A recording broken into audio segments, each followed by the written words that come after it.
I worked myself so hard that I turned a person this fucked up into this motherfucker right here.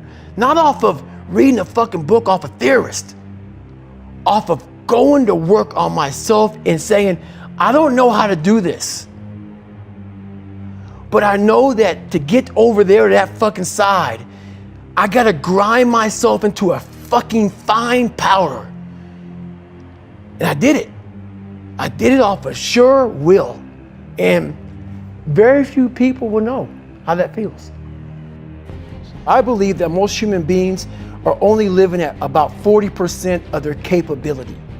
So the mind has a governor, like a car. If you're driving a car and the car has a governor on it, the car may say 130 miles an hour, but the governor's set for 91. Once that governor sets in, you get to 91, that car starts doing this. The car wants to go. The car wants to go, but that fucking factory said, we're not going past 91. We have a factory, a nice governor in our brain, and it's a survival mechanism. It protects us from pain and suffering. The second we feel that shit, our mind says, oh no, this isn't fun. We should back off. We should sit down, find something more comfortable. And there's something about the mind. The mind has the tactical advantage over you at all times. At all times of your life, the mind has a tactical advantage over you. Why is that? It knows what you're afraid of. It knows your insecurities. It knows your deep, dark lies. And it starts to push you away from that shit.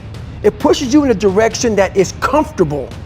The mind controls everything. So what I realized was that when I was growing up and I was 300 pounds and I got all fat and I got all insecure, I realized that my mind kept taking me in this direction. When things got uncomfortable for me, when I was facing my insecurities, when I was facing my fears, my mind said, oh no, we have the tactical advantage. We need to get you, separate you from this feeling over here. Life's all about feelings. We want the happy feeling. We don't want that feeling of this sucks. Why am I here? And you don't have any, so you can't answer those questions, so you leave. I started realizing that if in that moment, you can answer those fucked up questions and you are now in charge of your brain versus your brain ruling you, that's where all that stuff comes from. So the 40% rule is all of that. You get to 40%, your brain says, we're done. Let's roll, man. This is starting to get painful. This is uncomfortable. So you sit down. And once you start giving yourself more and more hope and start realizing, okay, the mind starts to be, okay, what are you doing? We're supposed to be going right and you're going left. You start then controlling your mind. Start finding more in yourself. And then it goes from 40% to a lot further than that. But that's the start of it though. Get to the spot where your mind is saying stop. Wherever that is, you gotta get there first. And then that's when that shit starts to work for you. You gotta control yourself in that moment. How you address it is you face it. You face it every day. You face it every single day of your life.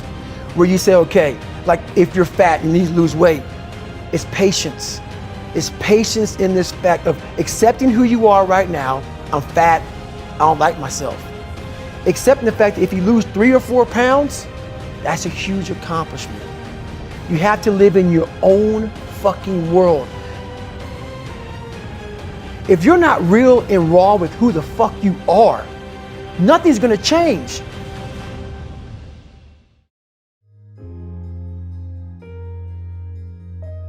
We're all, a lot of us are going through a hard time in life. Some people have been bullied, some people are just stressed out, some people are insecure, some people are fat and overweight, and the world puts a lot of this shit in your mind. To develop a mindset that was indestructible. I had to armor plate my mind. And it's about what you're saying to yourself, but it also comes with work. So whenever I was getting beat down, physically, mentally, spiritually, whatever I was going through, just saying, I would put, you can't hurt me. Can't hurt me just became a message, I would say to myself. And that's just kind of where it comes from. Because I could literally right now be a 300-pound guy spraying for cockroaches still to this day if I did not look in that mirror and say, there has to be more to this. This can't be it. and then willing to go into it, dive deep into it, and give all I have to find it. A lot of folks talk so much shit about, hey, I'm gonna change your life, I'm gonna do this, I'm gonna do that. Are you accountable for what you're doing? Are you accountable, and I mean to the T, for what you're saying? How are you gonna feel, man, when you accomplish this goal coming from that shit? Coming from the fucking hell you came from. A lot of people start from a good starting point. They have a good foundation. What if you can surpass all of these motherfuckers? What if everybody who was fucking way up here started up here, and you started with no legs. You had to grow fucking legs to even start walking, and then crawling, and then running. And then you start passing people with all this given to them. I had to use all this negative shit that was making me weak and horrible as a person. I had to use this as the power that now fueled me. I had to flip it on its head and say, hold up. This might be exactly what I need. The darkness is exactly what I need. It's how you look at your situation. This is a race that you run completely alone. And you're all by yourself. I had tons of sticky notes all over my mirror. It wasn't like be better than John or be as fast as whoever. Okay, David, yesterday you did this. Today, our next goal for the week is this. People love putting a label on me about, my God, man, you're just wired different. I'm not fucking wired different, dude.